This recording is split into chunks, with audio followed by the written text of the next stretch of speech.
दोस्तों, इस कहानी के माध्यम से हम जानेंगे कि रास्ता भटकाने वाले लोग कैसे होते हैं। यह कहानी बहुत महत्वपूर्ण है हर उस व्यक्ति के लिए जो व्यक्ति अपनी ज़िंदगी में एक अच्छा मुकाम हासिल करना चाहता है या जिस व्यक्ति का एक ऊंचा लक्ष्य है।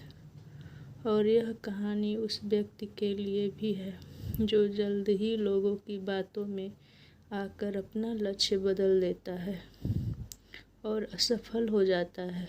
यह कहानी आपको बताएगी कि लोग आगे बढ़ने वाले व्यक्ति को कैसे रोकते हैं। जिस व्यक्ति का निश्चित लक्ष्य होता है उसका रास्ता कैसे भटकाने के लिए आते हैं। इस कहानी को पढ़ने के बाद आप अपने रास्ते में आने वाली रुकावटों का आसानी से सामना कर जाएंगे और अपने लक्ष्य तक पहुंचने के लिए रास्ते में आने वाले भटकाव से भी बच पाएंगे। यह कहानी आपको बताएगी कि जब आप अपनी सफलता के लिए आगे बढ़ते हैं तो रास्ता भटकाने वाले कैसे आपके लक्ष्य के प्रति भ्रमित करते हैं। तो आइए शुरुआत करते हैं आज की हिंदी मोटिवेशनल कहानी से। एक गांव में एक बहुत ही प्रसिद्ध पंडित रहा करता था। उस पंडित का नाम श्याम था। वह पंडित जिस गांव में रहता था वह उस गांव के प्रसिद्ध मंदिर पर पूजा करता था और सभी शादियां व सभी धार्मिक कार्य वही पंडित कराता था। वह पंडित इतना प्रसिद्ध था कि आसपास के सभी गांवों में उसकी चर्चा हुआ करती थी और सभी लोग उस पंडित का बहुत आदर किया करते थे। श्याम पंडित इतने प्रसिद्ध थे कि सभी लोग उन्हीं से अपना धार्मिक कार्य कराने के लिए दूर दूर गांव से बुलाया करते थे और अच्छा दान दिया करते थे। एक बार पंडित जी अपने गांव से दूसरे गांव शादी कराने गए थे। वह गांव पंडित जी के गांव से 4-5 गांव छोड़कर था। पंडित जी जब शादी कराने के बाद वहां से लौट रहे थे तो उन्हें एक बकरी भेंट स्वरूप दी गई। जब पंडित जी बकरी को लेकर लौट रहे थे तो वह पैदल पैदल अपने रास्ते बकरी को लेकर धीरे धीरे आ रहे थे क्योंकि उनका गांव 4 गांव के बाद था। जिस रास्ते से पंडित जी लौट रहे थे उस रास्ते पर 4 ठग रहते थे और वह आने जाने वाले लोगों को लूटा करते थे। जब उन 4 ठगों ने पंडित जी को देखा तो बोलने लगे, आज तो बहुत सुबह से कोई नहीं मिला है और हमारे खाने पीने की व्यवस्था भी नहीं हुई। चलो आज पंडित जी को ही लूट लेते हैं, इनसे ये बकरी चुरा लेते हैं। लेकिन उनमें से एक ठग बोलता है, अगर पंडित जी को मारा पीटा तो सारे गांव वाले हमें छोड़ेंगे नहीं और हमें बहुत पाप लगेगा। तो ठग एक नई तरकीब निकालते हैं पंडित जी से बकरी छुड़ाने की और चारों ठग अपने अपने काम पर लग जाते हैं। पंडित जी जब पहले गांव पहुंचने वाले होते हैं तो वहां पहला ठग उन्हें मिलता है जो एक साधारण व्यक्ति की तरह पंडित जी से राम राम करता है और उनके पैर पड़ने के लिए झुकता है, लेकिन रुक जाता है और पंडित जी से बोलता है, पंडित जी आप तो बहुत प्रसिद्ध पंडित हैं और लोग आपकी बहुत इज्जत करते हैं, लेकिन आप इस गधे के साथ क्या कर रहे हैं। तो पंडित जी गुस्सा हो जाते हैं और बोलते हैं, अरे मूर्ख, ये गधा नहीं ये बकरी है। लेकिन वह ठग उनसे कहता है कि ये बकरी नहीं ये तो गधा है। पंडित जी आपको किसी ने बेवकूफ़ बना दिया। तो पंडित जी फिर गुस्से से कहते हैं कि तुम ही मूर्ख है, यह बकरी है न कि गधा। और यह बोलकर पंडित जी आगे चल पड़े। लेकिन पंडित जी के दिमाग में इस अनोखी घटना ने एक हल्का सा भ्रम डाल दिया और वह आगे निकल गए। धीरे धीरे पंडित जी आगे बढ़ रहे थे और वह दूसरे गांव पहुंचने ही वाले थे कि उन्हें वहां दूसरा ठग मिला जो कि बिल्कुल साधारण व्यक्ति की तरह वहाँ खड़ा था और पंडित जी से राम राम करता है और उनके पैर पड़ने के लिए झुकता है, लेकिन वह रुक जाता है। पंडित जी पूछते हैं, क्या हुआ, रुक क्यों गए? तो वह बोलता है, पंडित जी, आप इस गधे को साथ लेकर क्यों घूम रहे हो? इससे आप खंडित हो जाओगे और लोग आपके बारे में क्या सोचेंगे? इस गधे को भगा दो।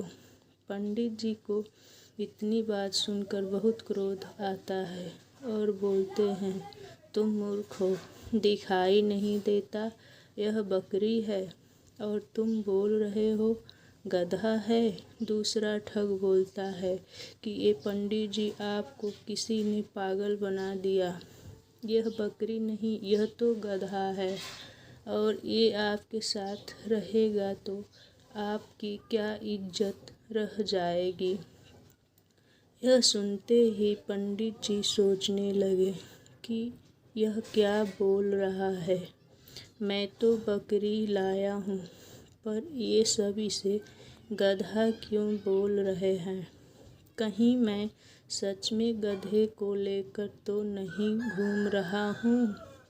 अब पंडित जी सोच में पड़ जाते हैं और वह ठग वहाँ से चला जाता है और पंडित जी भी आगे बढ़ने लगते हैं, लेकिन उनके दिमाग में यही बात चल रही होती है कि ये बकरी है या गधा।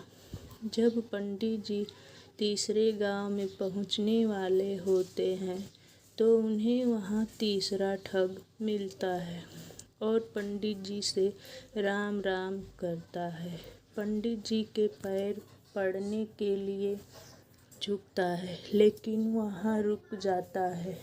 पंडित जी हैरान हो जाते हैं और पूछते हैं कि क्या हुआ?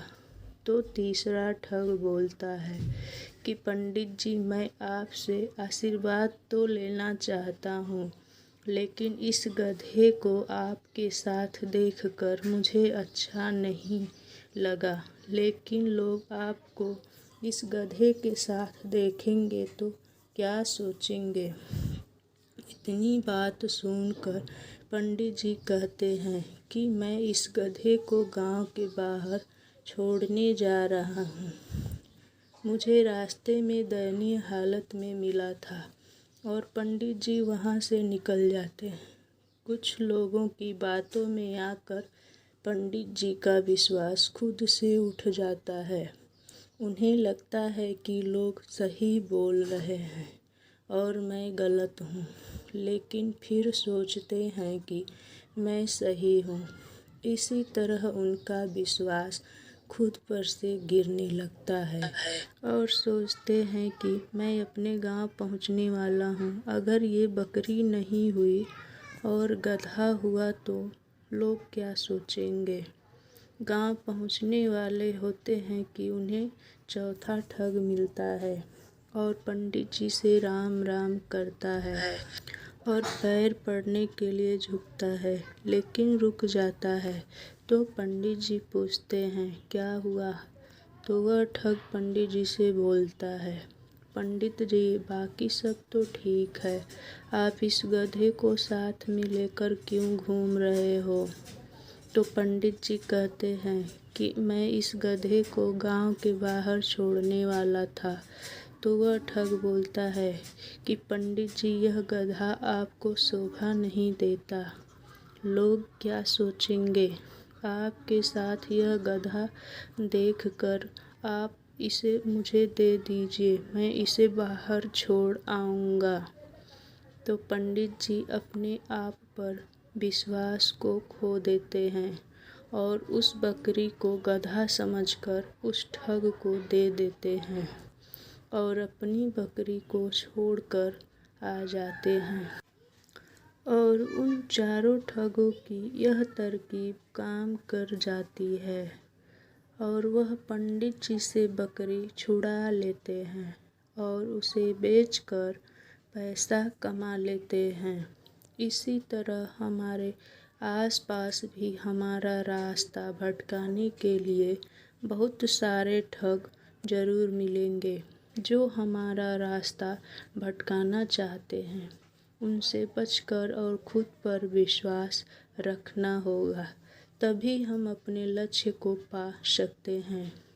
दोस्तों, इस कहानी से हमें कई सारी बातें सीखने को मिलती हैं, जिनसे हम अपनी सफलता को जल्द से जल्द पा सकते हैं। सबसे पहले तो हमें सीख मिलती है कि हमें खुद पर विश्वास रखना चाहिए। अगर हमें अपने लक्ष्य हासिल करना है तो हर किसी से सलाह नहीं लेना चाहिए और किसी भी व्यक्ति की नकारात्मक बातों से हमें कोई फर्क नहीं पड़ना चाहिए। जब आप अपने लक्ष्य को पाने के लिए काम करते हैं तो रास्ता भटकाने और रास्ता रोकने बहुत सारे लोग आएंगे। आपको उनका सामना करना होगा।